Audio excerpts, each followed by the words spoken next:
Situ से संबद्ध आशा उषा आशा पर्यवेक्षक एकता यूनियन ने प्रदेशव्यापी आह्वान के तहत गुना में अपनी विभिन्न मांगों को लेकर मुख्यमंत्री और राष्ट्रीय मिशन संचालक के नाम एक ज्ञापन सौंपा है। आशा कार्यकर्ताओं ने सरकार की कार्यप्रणाली पर गंभीर आरोप लगाते हुए कहा कि सरकार केवल लोक लुभावनी घोषणाएं कर देती है, लेकिन धरातल पर उन्हें पूरा करने में हमेशा पीछे हट जाती है। ज्ञापन में यूनियन ने आरोप लगाया है कि केंद्र सरकार ने 1 मार्च से मानदेय में 1,500 रुपए की वृद्धि करने की बात कही थी, लेकिन इस घोषणा को लंबे समय बीत जाने के बाद भी अब तक लागू नहीं किया गया है, जिससे प्रदेश भर की आशा कार्यकर्ताओं में भारी आक्रोश है। यूनियन के पदाधिकारियों ने कार्यकर्ताओं की आर्थिक बदहाली का जिक्र करते हुए कई गंभीर मुद्दे उठाए हैं। आशा कार्यकर्ताओं ने बताया कि फिलहाल उन्हें जो मानदेय मिल रहा है उसका कोई सही हिसाब किताब नहीं दिया जाता है। उन्हें कोई वेतन पर्ची भी नहीं दी जाती है, जिससे पारदर्शिता का अभाव बना हुआ है। कार्यकर्ताओं को महज 6,000 रुपए का अल्प मानदेय मिल रहा है और वह भी समय पर नसीब नहीं होता है। 2 से 3 महीनों तक भुगतान अटका रहता है। जब भी कार्यकर्ता अपने हक का मानदेय मांगती है तो विभाग के द्वारा बजट का अभाव बताकर पल्ला झाड़ लिया जाता है।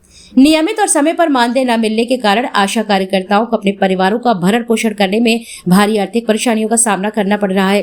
कार्यकर्ताओं ने चेतावनी दी है कि यदि उनके मानदेय का नियमित भुगतान, अरियर और घोषित वृद्धि जल्द से जल्द नहीं की गई तो वे अपने आंदोलन को और तेज करने के लिए मजबूर होंगे।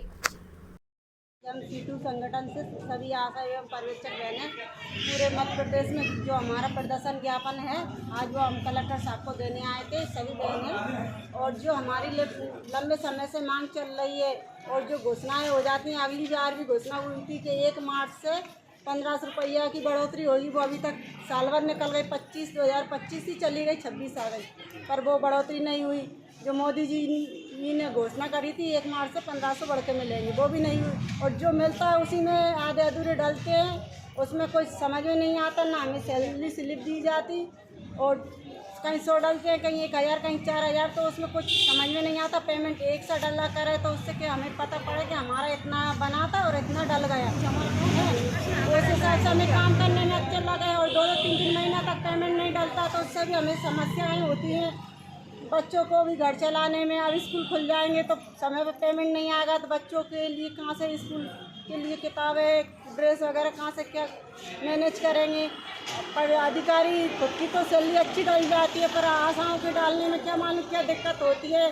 जब भी कुछ मांग करते हैं तो कहते हैं बजट नहीं है, बजट नहीं। आशा के ऊपर आके बजट खत्म हो जाता है।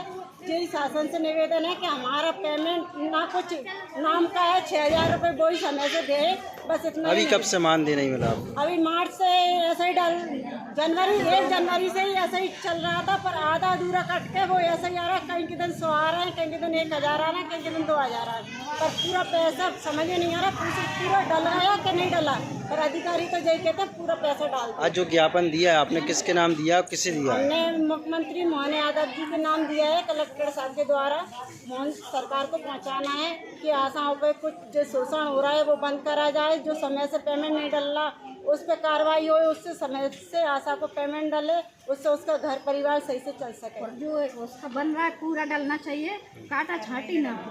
हर महीना डले और काटा छांटी ना हो।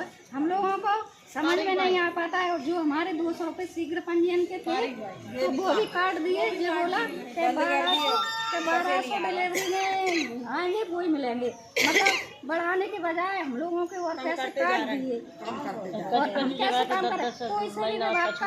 कोई सभी विभाग का सर्वे आता है तो आशा को साथ में ले लिया जाता है ना। हमको ना उसका हमको पैसा मिलता है, ना हमारा समय सीमा है, कुछ नहीं है।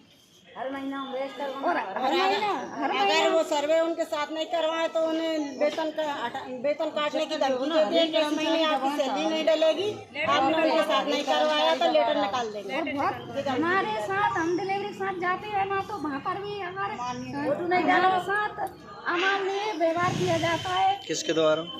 जो हमारे रहते हैं कुछ भी। एक बाई को मैं लेके गई थी, अभी तारीख तो मुझे फिलहाल याद नहीं, 16 मई को, तो उसको वो हेपेटाइटिस बी पॉजिटिव था।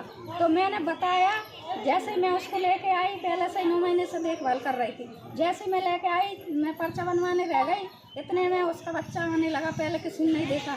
मैं जैसे पहुंची, मैंने जैसे बोला मैडम जी पीपी किट पहन लो, ये पॉजिटिव है। तो मेरे साथ डॉक्टरों ने, नर्सों ने, सबने दुर्व्यवहार किया कि तुमने बताया नहीं। ऐसे करके वो लोग सारे चप्पल पहन के घूमते हैं, हम लोगों के साथ ऐसा व्यवहार करते हैं, हम लोगों को नहीं जाने चप्पल पहन के देते। अंदर नहीं जाने क्या हमें जो भी infection नहीं मतलब जो भी होता है तो वो हमसे दुर्व्यवहार करते हैं, अच्छे से व्यवहार नहीं करते ना हमें कोऑपरेट करते। क्या नाम है आपका? आशा को हो सकता है, लेकिन आशा की कोई सुरक्षा नहीं है, कहीं से कहीं भी चला जाए।